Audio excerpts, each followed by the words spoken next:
तो आज का अपना टॉपिक है नॉट फॉर प्रॉफिट ऑर्गेनाइजेशन। ठीक है, इसका पार्ट 1 आज अपन लेके चल रहे हैं। सबसे पहले अगर हम बात करें एनपीओ या नॉट फॉर प्रॉफिट ऑर्गेनाइजेशन के बारे में अगर हम बात करें तो इसकी सबसे पहले कैरेक्टरिस्टिक्स क्या क्या होते हैं, क्या क्या इसके फीचर्स होते हैं, उसकी बात करेंगे। ठीक है, सबसे पहले अगर हम इसके एंटिटी की बात करें तो entity has a separate legal entity promoted by individuals. ठीक है, यानी इसकी भी क्या है, हर बिजनेस की तरह इसकी भी एक सेपरेट लीगल एंटिटी है जो इस ऑर्गेनाइजेशंस को रन करते हैं वो, और ये ऑर्गेनाइजेशन खुद दोनों क्या होते हैं, लीगल अलग अलग होते हैं। यानी कि दोनों की जो एंटिटी है, पहचान है, वो क्या है, अलग अलग है। इनका पर्पस क्या होता है? Purpose is to further cultural, educational या religious, professional objectives and rendering services to people at large. यानी कुल मिला के अगर हम बात करें तो इनका पर्पस प्रॉफिट मोटिव नहीं होता। इनका मेन पर्पस जो होता है या तो चैरिटेबल होता है, ठीक है, या किसी ट्रस्ट को लेकर होता है, या फिर सर्विस पर्पस होता है। प्रॉफिट मोटिव इनका नहीं होता। Ownership, it is setup by as charitable society और ट्रस्ट। यानी इसका अगर कोई ऑनरशिप की अगर हम बात करेंगे तो बिजनेसमैन नहीं होगा, कोई चैरिटेबल सोसाइटी रहेगी या फिर कोई ट्रस्ट रहेगा। फाइनेंशियल स्टेटमेंट की बात करें तो it prepares it's financial statements every year. जैसे हर बिजनेस के अकाउंट्स बनते हैं वैसे ही एनपीओ के अकाउंट्स भी बनेंगे, विच इंक्लूड्स, इसमें क्या क्या बनेगा, रिसिट्स एंड पेमेंट्स अकाउंट और इनकम एंड एक्सपेंडिचर अकाउंट और बैलेंस शीट। जनरल बिजनेस में क्या बनता है, जनरल बिजनेस में हमारी कैश बुक बन जाती है, trading account, profit and loss account और बैलेंस शीट बनता है। पर यहाँ पर जो है हमें 3 अकाउंट हमें देखने को मिलेंगे। पहला अकाउंट होगा रिसिट एंड पेमेंट अकाउंट, ये कैश बुक के इक्विवेलेंट होता है। इनकम एंड एक्सपेंडिचर अकाउंट, ये अपना P&L के इक्विवेलेंट होता है, और एक बैलेंस शीट। तो 3 अकाउंट हमें यहाँ पे देखने को मिलेंगे। ठीक है, फंड्स की अगर हम बात करें कि अगर ये चैरिटेबल पर्पस है, यानी कि सर्विस पर्पस के लिए अगर ये काम में लेते हैं, या इनकी ऑनरशिप जो होती है वो प्रॉफिट मोटिव नहीं होती है, तो इनके जो डे टू डे ऑपरेशंस होते हैं, डेली ऑपरेशंस जो होते हैं, और जो इनके मेंबर्स का जो एक्सपेंडिचर होता है वो किस तरीके से फुलफिल होता है। तो ये जो फंड्स इनकी जो रिक्वायर्ड होती है for operations are given by its members. जो इसके मेंबर्स होते हैं वो ही देते हैं, और इसके कुछ डोनर्स होते हैं जो डोनेट करते हैं amount as entrance fee, membership fee, subscription and donation. ठीक है, तो जो इसके मेंबर होते हैं या फिर जो आउटसाइडर डोनर्स जो होते हैं वो या तो एंट्रेंस फीस देंगे, जब भी वो उसकी मेंबरशिप लेंगे तब वो एंट्रेंस फी देंगे। ठीक है, मेंबरशिप भी ली जाती है। मेंबरशिप फी जो होती है वो एनुअली भी हो सकती है और लाइफ टाइम भी हो सकती है।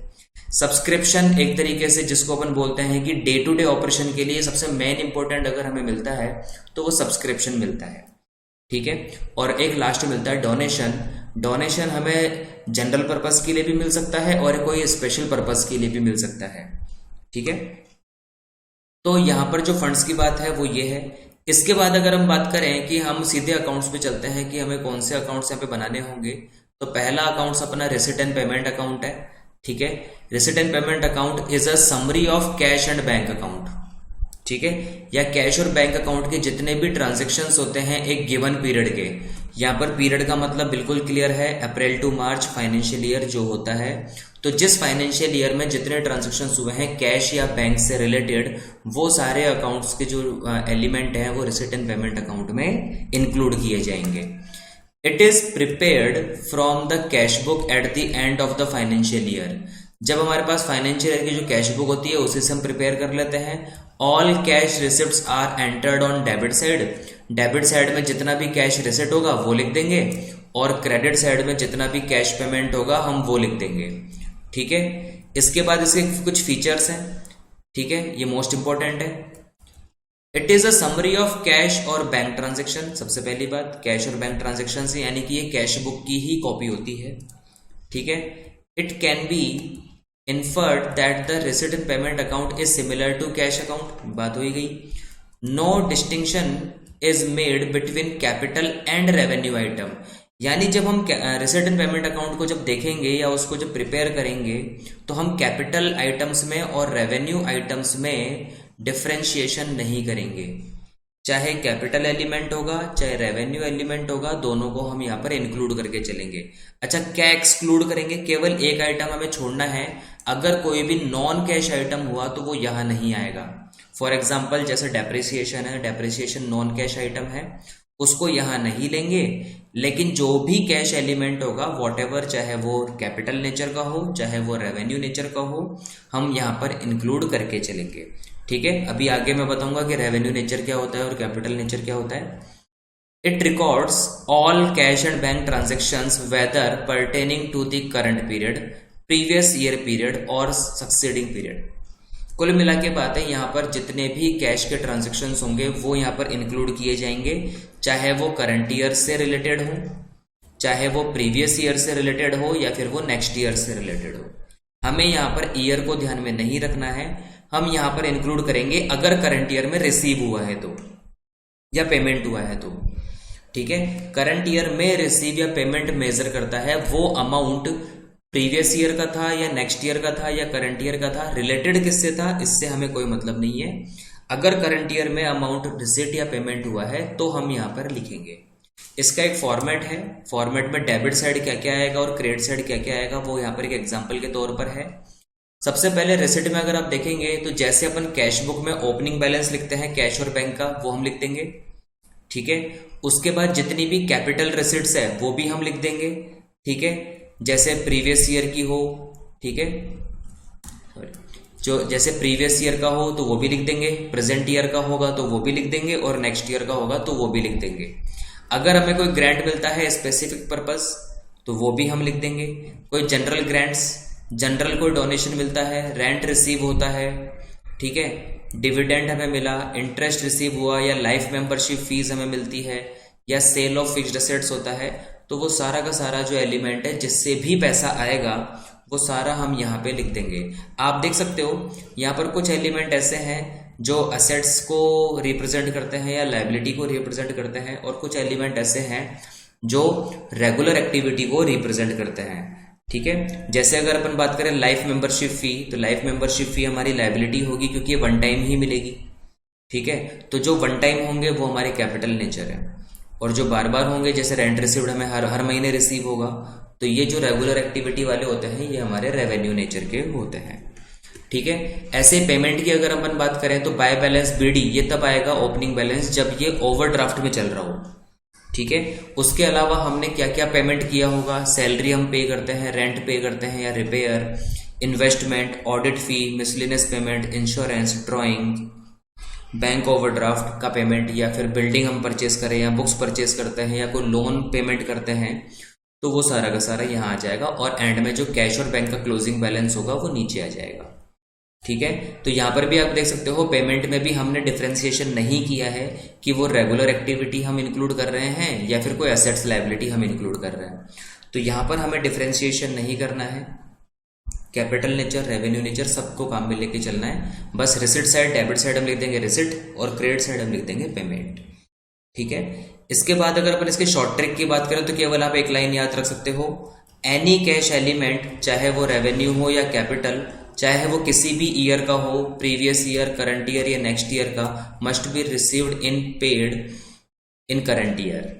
ठीक है, बस हमें वो करंट ईयर में रिसीव या पेमेंट होना चाहिए, चाहे वो किसी भी साल का हो, हमें मतलब नहीं है। इसके बाद हम बात करेंगे यहाँ पर इनकम एंड एक्सपेंडिचर की बात। ठीक है, इनकम एंड एक्सपेंडिचर यहाँ पर जो होता है वो पी एंड एल अकाउंट के बिल्कुल सेम होता है, बिल्कुल पी एंड एल अकाउंट का बिल्कुल आइडेंटिकल होता है ये। Income and expenditure account, the surplus और deficit of a particular period for non trading concern is determined by drawing up an income and expenditure account. जब हम इनकम एंड एक्सपेंडिचर अकाउंट बनाएंगे तो पर्टिकुलर ईयर का हमें क्या मिलेगा, net profit और नेट लॉस, जो यहां पर हम कहेंगे सरप्लस या डेफिसिट। ठीक है, इसके फीचर्स हम देख सकते हैं। It is a revenue account, revenue account P and L account को ही बोलते हैं। It is a revenue account prepare at the end of an accounting period या फिर फाइनेंशियल ईयर। ठीक है, जिससे हमें क्या मिलेगा, या तो सरप्लस मिलेगा या डेफिसिट मिलेगा। The expenses and revenue of period are matched in order to determine deficit और सरप्लस। ठीक है। जो भी एक्सपेंसेस हमारे होंगे और जो रेवेन्यू होंगे पीरियड के, उसको हम मैच कर लेंगे, यानी हमारे एक्सपेंडिचर ज्यादा हो गए तो डेफिसिट हो जाएगा, हमारी इनकम ज्यादा हो गई तो सरप्लस हो जाएगा। ठीक है। But both cash and non cash items are considered. एक बात ध्यान रखनी है, यहां पर चाहे कैश एलिमेंट हो या नॉन कैश एलिमेंट हो, दोनों हमें लेके चलने हैं। ठीक है। केवल रिसिट पेमेंट में ध्यान रखना है कि वहां पर कैश एलिमेंट ही लेना है। यहां पर कोई भी हो, कैश एलिमेंट हो या नॉन कैश एलिमेंट हो, दोनों आएंगे। The surplus in this account is not distributed among members. इसका जो प्रॉफिट होता है वो पार्टनरशिप की तरह पार्टनर्स में डिवाइड नहीं होता। पार्टनरशिप का प्रॉफिट पार्टनर्स में डिवाइड होता है, लेकिन इसका प्रॉफिट जो होगा वो इसके मेंबर्स में डिवाइड नहीं होगा, but added to the capital fund. इसके प्रॉफिट को इसी की कैपिटल में वापस जोड़ दिया जाता है। ठीक है। एक्सेस ऑफ इनकम, अगर इनकम ज्यादा है ओवर एक्सपेंडिचर तो सरप्लस होगा। एक्सेस ऑफ एक्सपेंडिचर, खर्चा ज्यादा हो गया, इनकम कम हो गई तो डेफिसिट होगा। सिंपल बात है। अब एक्सपेंडिचर का कॉलम है और एक इनकम का कॉलम है। एक्सपेंडिचर आप हमेशा डेबिट साइड रखोगे, इनकम आप रखोगे क्रेडिट साइड। ठीक है। अब एक्सपेंडिचर में आप सारे एक्सपेंडिचर वो देखोगे जिसका किसी भी असेट्स या लायबिलिटी से कोई रिलेशन नहीं है, और ये रेगुलर एक्टिविटी वाले हैं और जो रिपीटेटिव नेचर के होते हैं। यानी इसमें जितने भी एलिमेंट आप देखोगे वो सारे रेवेन्यू नेचर के हैं। ठीक है। सैलरी आप देख सकते हो, जो सैलरी होती है वो हम हर महीने पे करते हैं स्टाफ को, तो जो हर महीने होगा या साल में रिपीटेटिव नेचर का होगा, रेवेन्यू नेचर है। रेंट हर महीने जाता है, इंश्योरेंस प्रीमियम हर साल जाता है, हम क्वार्टरली या हाफ ईयरली भी पे कर सकते हैं। ठीक है। प्रिंटिंग स्टेशनरी पे खर्चा रेगुलर होता है। स्पोर्ट्स पर एक्सपेंडिचर होता रहेगा। अगर कोई सोसाइटी ऐसी है जो स्पोर्ट्स की है तो वो स्पोर्ट्स ऑर्गेनाइज करवाएगी, तो कई बार ऑर्गेनाइज करवाएगी, रेगुलर एक्सपेंडिचर है। इलेक्ट्रिसिटी चार्ज रेगुलर है। ठीक है। यहां पर जो loss on sale of furniture लिखा है, तो यहां पर कंफ्यूजन होने की कोई रिक्वायरमेंट नहीं है कि फर्नीचर हमारी एसेट्स है ना। अगर मैं फर्नीचर का सेल लिखूंगा तो वो फर्नीचर से रिलेटेड होगा। फर्नीचर का अगर मैं सेल करता हूं या फर्नीचर को परचेस करता हूं तो वो हमारा कैश एलिमेंट है, जो कि हमारा कैपिटल नेचर का होगा क्योंकि एसेट्स से रिलेटेड है। लेकिन यहां पर हम लेंगे केवल लॉस या प्रॉफिट, जो कि नॉन कैश होता है। ठीक है। तो ये लॉस और प्रॉफिट जो होगा वो ही केवल हमें यहाँ पे इंक्लूड करना है, ये रेवेन्यू नेचर का होता है। ठीक है। क्योंकि कई एसेट्स पे जब हम सेल करेंगे तो कई एसेट्स पे लॉस हमें बार बार हो सकता है, पर पर्टिकुलर एक एसेट्स को हम सेल एक बार ही करेंगे। ठीक है। सन्ड्रीज एक्सपेंडिचर, न्यूज़पेपर बार बार एक्सपेंडिचर होता है। ठीक है। डेप्रिसिएशन यहां पर लेंगे क्योंकि बात हो चुकी थी। कैश एलिमेंट और नॉन कैश एलिमेंट दोनों यहां पर आएंगे। ठीक है। तो जो भी फिक्स्ड एसेट्स पे एक्सपेंडिचर होगा, डेप्रिसिएशन पे जो भी होगा चार्ज होगा, वो यहां पर हमें इंक्लूड करना है। एंड में सरप्लस इस तरफ आ जाएगा अगर हमारे इनकम ज्यादा हो जाती है तो। ऐसे ही इनकम्स यहां पर आप देख सकते हो, ये सारी इनकम आपकी रेवेन्यू इनकम है। जैसे सब्सक्रिप्शन, तो डे टू डे ऑपरेशन के लिए जो हमें सबसे ज्यादा इनकम मिलेगी वो सब्सक्रिप्शन मिलेगी। एंट्रेंस फीस, वैसे एंट्रेंस फीस में कुछ राइटर्स जो होते हैं कुछ इसको रेवेन्यू मानते हैं और कुछ इसको कैपिटल नेचर का मानते हैं, तो जो भी है वो क्वेश्चन में मेंशन होता है। स्पोर्ट्स फी, ये भी हमें बार बार मिलेगी अगर स्पोर्ट्स की सोसाइटी है तो। ठीक है।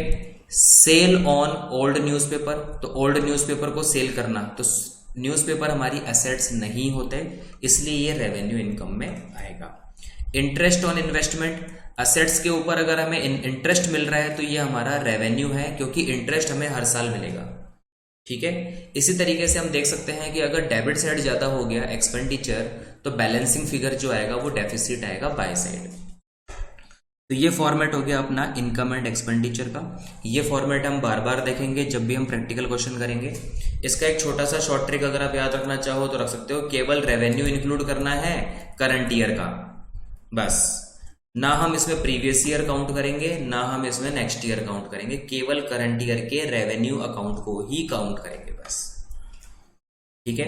अब रेवेन्यू नेचर क्या होता है और कैपिटल नेचर क्या होता है, इसके लिए भी मैंने केवल एक एक लाइन ही लिखा है। इतना सा अगर आप याद रखेंगे तो रेवेन्यू कौन है और कौन सा एलिमेंट कैपिटल है वो बहुत इजीली आपको समझ में आ जाएगा। तो रेवेन्यू नेचर की अगर अपन बात करेंगे तो रेवेन्यू नेचर रेपिटेटिव नेचर का होगा, पार्ट ऑफ ऑपरेटिंग साइकिल होगा। ऑपरेटिंग साइकिल का मतलब जो डे टू डे ऑपरेशंस होते हैं या रिपीटेटिव नेचर के होते हैं। ठीक है। इसका कोई इफेक्ट नहीं होगा असेट्स या लायबिलिटी पे। सीधा कोई इफेक्ट नहीं होगा, कोई रिलेशन नहीं होगा असेट्स या लायबिलिटी से, ठीक है। लेकिन जो कैपिटल आइटम्स होंगे, कैपिटल आइटम्स में रिपीटेटिव नेचर नहीं होगा, या तो वो वन टाइम ही होंगे या कई साल में वो एक बार ही होंगे, ठीक है। इसका ये जो पार्ट होता है ये फिक्स नेचर के ट्रांजेक्शन्स होते हैं, फिक्स्ड होते हैं, और इनका सीधा इफेक्ट पड़ता है असेट्स और लायबिलिटी पे, ठीक है।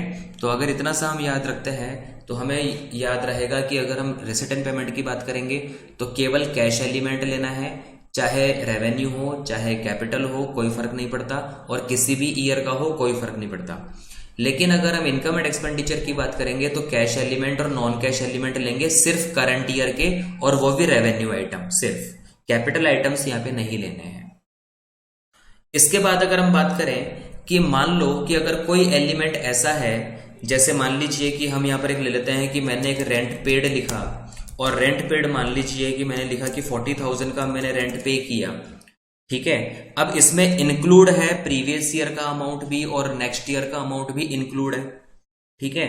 तो अगर मैं रिसीट एंड पेमेंट अकाउंट बना रहा हूं तो मुझे कोई फर्क नहीं पड़ता कि इसमें प्रीवियस ईयर है या नेक्स्ट ईयर है, मैं एज इट इज 40,000 लिख दूंगा अकाउंट में। लेकिन अगर मैं इनकम एंड एक्सपेंडिचर अकाउंट बना रहा हूं तो मुझे इसमें एडजस्टमेंट करना पड़ेगा और मुझे करंट ईयर की वैल्यू निकालनी पड़ेगी कि इस 40,000 में कितना वैल्यू तो करंट ईयर का है वो हमें रखना है, और जो प्रीवियस ईयर का और जो नेक्स्ट ईयर का होगा वो इसमें से हमें हटाना है। तो एडजस्टमेंट कैसे करेंगे उसके लिए आपको दो एडजस्टमेंट आपको सीखना बहुत जरूरी है। वो है, पहला एडजस्टमेंट हमारे पास है आउटस्टैंडिंग, ठीक है। यहां पर आउटस्टैंडिंग वर्ड ज्यादा आता है, या आउटस्टैंडिंग वर्ड इनकम के लिए भी होता है और एक्सपेंडिचर के लिए भी होता है। आउटस्टैंडिंग का मतलब हम ड्यू भी बोल सकते हैं, ड्यू, ठीक है। कि अगर कोई एक्सपेंडिचर या कोई इनकम अभी तक ड्यू है, यानी कि हमने अगर इनकम की बात करें तो हमने अर्न तो कर लिया, कमा तो लिया, पर अभी तक हमें रिसीव नहीं हुआ। और अगर एक्सपेंडिचर की बात करें तो वो एक्सपेंडिचर ड्यू तो हो चुका है पर अभी तक हमने पेमेंट नहीं किया है। यानी कि ये दोनों इनकम और एक्सपेंडिचर क्या हो चुके हैं, ड्यू हो चुके हैं, पर कैश में कन्वर्ट नहीं हुए अब तक, ठीक है। तो ऐसे एलिमेंट्स में हम क्या करेंगे कि अगर मान लो कि ये जैसे मुझे 40,000 रेंट दे दिया, अब इसके अंदर मान लो कि कोई प्रीवियस ईयर का आउटस्टैंडिंग इंक्लूड है, यानी पिछले साल का कोई रेंट ड्यू था वो मैंने करंट ईयर में पे किया है, ठीक है। तो पेमेंट तो करंट ईयर का है लेकिन रिलेशन तो प्रीवियस ईयर का है, तो चाहे इनकम हो चाहे एक्सपेंडिचर हो आप दोनों में से माइनस कर दोगे, दोनों ही केस में आप क्या कर देंगे, माइनस कर देंगे। अगर वो करंट ईयर में पे हुआ है लेकिन रिलेशन उसका प्रीवियस ईयर है, तो यानी प्रीवियस ईयर में पेमेंट होना चाहिए था लेकिन हमने पेमेंट किया करंट ईयर में, तो उसको यही हम क्या कर देंगे, लेस कर देंगे, ठीक है। लेकिन अगर वो करंट ईयर का ड्यू है, मान लीजिए कि करंट ईयर का अमाउंट है जो अभी तक हमने पे नहीं किया, करना करंट ईयर में था पे, ठीक है, due in current year but not paid, तो हम उसको क्या कर देंगे, प्लस कर देंगे, ताकि क्योंकि जब इनकम एंड एक्सपेंडिचर अकाउंट बनाते हैं तो हमें ये नहीं सोचना कि वो एक्सपेंडिचर पे हुआ है या नहीं हुआ है, या कोई इनकम रिसीव हुई है या नहीं हुई है। हमें तो सिर्फ ये देखना है कि अगर वो करंट ईयर से रिलेटेड है तो ऐड करना है, और करंट ईयर से रिलेटेड नहीं है, प्रीवियस ईयर से रिलेटेड है तो लेस करना है, ठीक है। इसके बाद अगर अपन बात करें कि अगर कोई भी इनकम अगर हमारी क्या रह जाती है, आउटस्टैंडिंग रह जाती है, तो वो हमारे लिए एसेट्स होगी, क्योंकि फ्यूचर में हमें इनकम रिसीव होने वाली है, ठीक है। तो अगर कोई भी इनकम हमारी अगर ड्यू रह जाती है तो हमारी एसेट्स है, लेकिन अगर कोई भी एक्सपेंडिचर अगर हमारा ड्यू है या आउटस्टैंडिंग है तो वो हमारे लिए लायबिलिटी है। इसी तरीके से अगर एडवांस की बात करें तो एडवांस या अनअर्ड या फिर प्रीपेड एक्सपेंसेस, यानी ऐसा कोई भी एक्सपेंसेस या कोई भी इनकम जो टाइम से पहले या तो हमें रिसीव हो गया अगर इनकम है तो, या टाइम से पहले हमने पेमेंट कर दिया अगर वो प्रीपेड है तो, ठीक है। तो अनअर्ड इनकम या एडवांस इनकम भी बोल सकते हैं, या प्रीपेड एक्सपेंसेस या एडवांस पेमेंट भी बोल सकते हैं। तो जो पेमेंट हम करेंगे, तो जिस दिन पेमेंट करेंगे वो उस दिन से रिलेटेड नहीं होगा, वो उसके नेक्स्ट ईयर से रिलेटेड होगा। फॉर एग्जाम्पल अगर हमने कोई एक्सपेंडिचर किया 2017 में तो वो 2018 से रिलेटेड होगा। अगर हमने पेमेंट किया 2018 में, ठीक है, एडवांस पेमेंट, तो वो 2019 से रिलेटेड होगा। तो हमें ये कंसिडर करना होगा कि हमारा करंट ईयर कौन सा है, तो जो करंट ईयर से रिलेटेड होगा हम उसको ऐड कर लेंगे और जो नेक्स्ट ईयर से रिलेटेड होगा हम उसको लेस कर देंगे। तो अगर प्रीवियस ईयर यहाँ पे अगर हमें प्रीवियस ईयर अगर एडवांस मिलता है, अगर प्रीवियस ईयर एडवांस मिलता है तो previous year advance previous year related तो नहीं होगा। जैसे मान लीजिए अभी 2021 रन चल रहा है तो प्रीवियस ईयर हो गया हमारा 2020। तो 2020 में अगर हमने कोई एडवांस पेमेंट किया होगा या कोई एडवांस इनकम ली होगी तो वो 2021 की होगी। प्रीवियस ईयर 2020 में अगर कोई इनकम हुई तो वो 21 की होगी एडवांस अगर है तो 21 तो करंट ईयर है, तो हम करंट ईयर की इनकम को क्या कर देंगे यहाँ पे ऐड कर देंगे। ठीक है। इसी तरीके से अगर करंट ईयर में कोई एडवांस हमें मिला है या हमने पेमेंट किया है तो करंट ईयर में अगर एडवांस पेमेंट करोगे तो वो करंट ईयर रिलेटेड तो नहीं होगा, वो नेक्स्ट ईयर रिलेटेड होगा। तो नेक्स्ट ईयर वाले एलिमेंट्स को हम क्या कर देंगे, लेस कर देंगे। ठीक है। इसी तरीके से अगर इनकम की अगर अपन बात करेंगे तो इनकम हमारी लायबिलिटी होगी अगर वो एडवांस है। तो ये लायबिलिटी इसलिए होगी क्योंकि हमने एडवांस इनकम रिसीव कर लिया, तो अब हमारी लायबिलिटी है हम सामने वाले को सर्विस देंगे। ठीक है। और अगर हम इसकी बात करें, एक्सपेंडिचर की बात करें, तो हमने एडवांस में एक्सपेंडिचर कर दिया है, एडवांस में पेमेंट कर दिया है, अब हम सामने वाले से सर्विस लेंगे, इसलिए ये हमारी क्या हो जाएगी, एसेट्स हो जाएगी। ठीक है। तो इतना आपने को बिल्कुल ध्यान रखना है, इस दोनों टेबल्स को बिल्कुल ध्यान में रखना है। इसके बाद कुछ एग्जांपल्स हैं हमारे पास, उस एग्जांपल से हम समझेंगे कि किस तरीके से हम एडजस्ट करके चलेंगे। तो पहला एग्जांपल हमारे पास है कि what amount will be credited the income and expenditure account for the year ending 31 March 2019 on the basis of the following information. सबसे पहले हमें यह कंसिडर करना है कि हमारा करंट ईयर कौन सा है। ठीक है। तो हमारा करंट ईयर 2019 है, मार्च 2019 हमारा करंट ईयर है क्वेश्चन के अकॉर्डिंग। ठीक है। अब इसने ये पूछा है कि हम इनकम एंड एक्सपेंडिचर अकाउंट में कौन सी अमाउंट क्रेडिट करेंगे।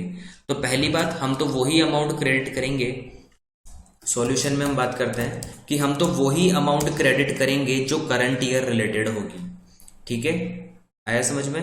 तो यानी कि यहां पर क्या होनी चाहिए, रेवेन्यू आइटम होना चाहिए, revenue item credited the income and expenditure account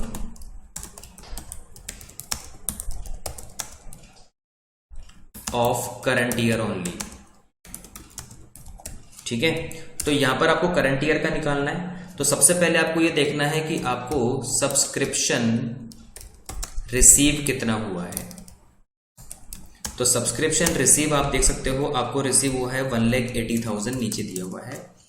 ये सब्सक्रिप्शन रिसीव्ड आपको क्वेश्चन में दिया हुआ है कि 1,80,000 तो आपको क्या है, सब्सक्रिप्शन रिसीव हुआ है।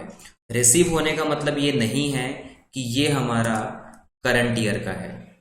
ठीक है। रिसीव तो प्रीवियस ईयर का भी हो सकता है अभी, और रिसीव हमें नेक्स्ट ईयर का भी हो सकता है। तो हमें एडजस्टमेंट देखना पड़ेगा। तो हमारा जो एडजस्टमेंट है वो आउटस्टैंडिंग है। आउटस्टैंडिंग का मतलब ये हमें अर्न तो हो गया पर अभी तक हमें मिला नहीं। तो हमें 2 साल का दिया हुआ है, एक तो अप्रैल 18 का दिया हुआ है, यानी कि प्रीवियस ईयर का है ये। अप्रैल 18 बोल दो या मार्च 18 बोल दो, एक ही बात है। तो ये प्रीवियस ईयर का आउटस्टैंडिंग है। और जो मार्च 19 है, तो क्वेश्चन के अकॉर्डिंग 19 हमारा करंट ईयर है। तो करंट ईयर का जो है वो 18,000 है। इसका मीनिंग बिल्कुल सिंपल है, ये 15,000 जो है वो हमें लास्ट ईयर मिलने चाहिए थे पर नहीं मिले, वो करंट ईयर में मिले हैं। ठीक है। तो जो करंट ईयर में मिला है लेकिन है लास्ट ईयर का, तो हम उसको क्या कर देंगे, आउटस्टैंडिंग जो प्रीवियस ईयर का होगा हम उसको क्या कर देंगे, यहाँ पे माइनस कर देंगे, क्योंकि उसका रिलेशन प्रीवियस ईयर से है, मिला वो करंट ईयर में है। ठीक है। और जो 18,000 है उसको हम ऐड कर देंगे क्योंकि वो करंट ईयर का है, चाहे वो अभी हमें मिला हो या नहीं मिला हो। तो 18,000 हमारा प्लस का हो जाएगा। ठीक है। तो नेट अमाउंट हमारे पास आ जाएगा, दोनों को एडलेस करके 1,83,000। ये अमाउंट क्या होगा, show in income and expenditure account. ये हमारा आंसर हो जाएगा छोटा सा। ठीक है। ये हमारा एक एग्जांपल है आउटस्टैंडिंग को समझाने के लिए कि अगर प्रीवियस आउटस्टैंडिंग था तो प्रीवियस ईयर रिलेटेड था, मिलना भी प्रीवियस ईयर में था पर मिला वो करंट ईयर में, तो करंट ईयर से उसका कोई रिलेशन नहीं है, हमने लेस कर दिया। 18,000 हमारा करंट ईयर का है पर अभी तक नहीं मिला, तो ऑब्वियस बात है वो 2020 में मिलेगा, नेक्स्ट ईयर में मिलेगा। ठीक है, तो वो हमें क्या होगा, इस साल ऐड करना है, चाहे वो कभी भी मिले, उससे कोई मतलब यहाँ पे नहीं होता। रिलेशन हमारा 19 से है तो हम 19 में ऐड कर देंगे। इसी तरीके से सेकंड एक एग्जांपल हमारे पास है। ये एग्जांपल है, what amount will be credited the income and expenditure account ending 31 March 2019 on the following information. हमें यहाँ पे एडवांस सब्सक्रिप्शन दिया हुआ है अप्रैल 18 का और मार्च 19 का, तो ऑब्वियस बात है अप्रैल 18 ये प्रीवियस ईयर का है 8,000 और करंट ईयर का है 2,000, और हमें करंट ईयर में सब्सक्रिप्शन रिसीव कितना हुआ है, 2 लाख रुपीज। तो सॉल्यूशन की अगर अपन बात करें तो सॉल्यूशन में सबसे पहले सब्सक्रिप्शन रिसीव कितना हुआ वो लेंगे। तो सब्सक्रिप्शन रिसीव्ड तो हमें 2 लाख रुपए हो गया है। ठीक है, अब बात करें प्रीवियस ईयर एडवांस की, तो जो 2018 में जो एडवांस मिला होगा वो 18 का तो नहीं होगा, वो 19 का होगा, और 19 हमारा करंट ईयर है। तो जो करंट ईयर रिलेटेड है उसको तो ऐड कर दो, add advance current year, sorry previous year. तो जो प्रीवियस ईयर में एडवांस मिला होगा 8,000 वो तो करंट ईयर का होगा, यानी मिलना चाहिए करंट ईयर में, पर हम उसको रिसीव कर चुके हैं 18 में, तो हम उसको ऐड कर देंगे। मिले कभी भी, रिलेशन हमारा करंट ईयर का है, लेस कर देंगे करंट ईयर एडवांस को। तो ये जो 2000 करंट ईयर एडवांस है, ये एडवांस हमें करंट ईयर में मिला है, पर है ये 2020 का, नेक्स्ट ईयर के लिए। तो जो नेट अमाउंट आएगा अपना वो आ जाएगा 2,600, सॉरी 2,06,000। तो 2,06,000 जो होगा वो हमें शो करना है इन इनकम एंड एक्सपेंडिचर अकाउंट। ये इसका सॉल्यूशन हो जाएगा। इसी तरीके से एग्जांपल नंबर 3 है। इस एग्जांपल 3 में हमने दोनों एलिमेंट लिए हैं, आउटस्टैंडिंग भी लिया है और एडवांस भी लिया है। तो इसका सॉल्यूशन कैसे करना है वो देखते हैं। तो सबसे पहले देखो सब्सक्रिप्शन रिसीव्ड ही लेना है, ये बात समझ में आ गया होगा, और यहां पर भी 19 ही हमारा करंट ईयर है। तो सब्सक्रिप्शन रिसीव्ड हमारा है 5 लाख रुपीज।